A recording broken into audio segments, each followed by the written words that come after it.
that song. That's called Available. And I've got to play it coming up. Um, I was thinking about how simple that song is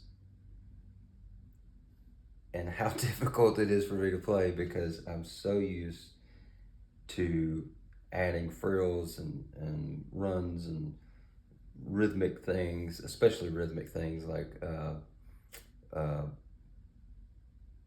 more offbeat type stuff, syncopated type things that I enjoy doing, and that Elton John, Billy Joel, and all these folks are famous for.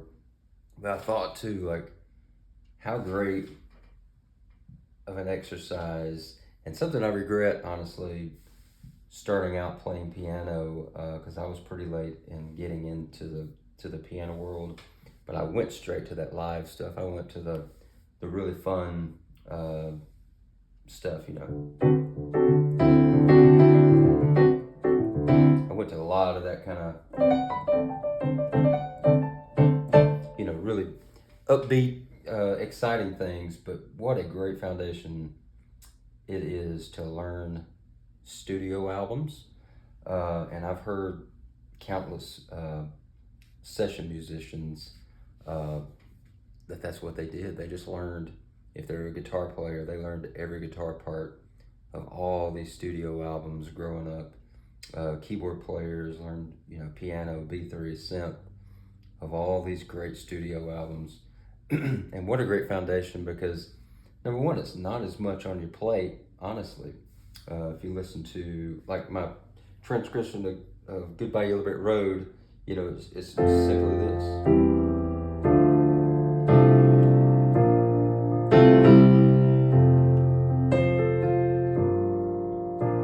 It's real simple chordal because he's playing with other instruments, and you got to think about the melody. I think about the guitar, the rhythm, and when you're by yourself playing it, all that stuff's not as important. But the benefits are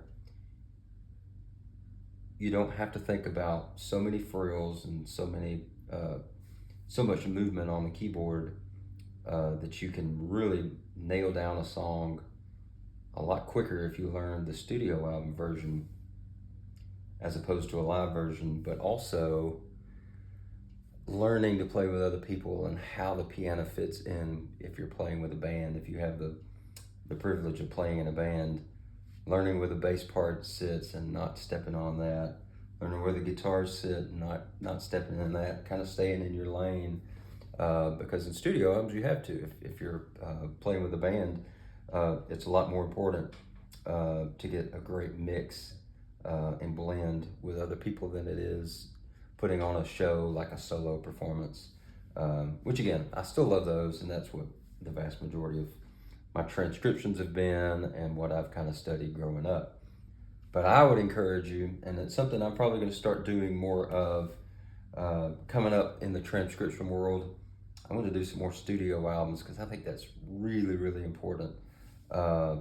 Learning how to blend in with other people and not always adding all the frills and making it, sometimes simpler is just better.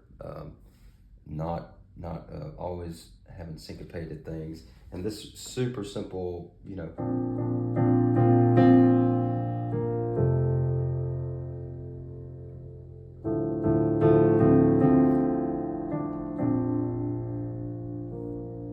making that sound good, making it sound interesting, doing it well, and not just going, oh, this is super simple.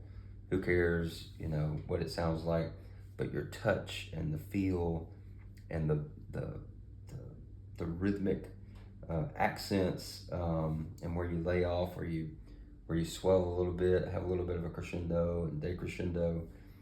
Playing with dynamics, you can play with a lot more when you're doing less note wise.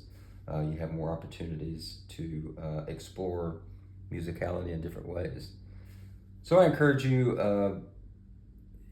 obviously, keep doing the stuff you love and all the fun stuff. And everybody loves that showy type thing. But really, if you find a track that you really love the piano to in a studio album, I encourage you to really listen to that. try to play it like that. And I'm going to do some more transcriptions, I think, coming up of some great studio albums. And I would love some comments of some studio tracks that you would like for me to play, or do a transcription of the piano for those as well, because I think it'll be a great learning process for everybody. So keep up the great work. We'll see you next time. Bye.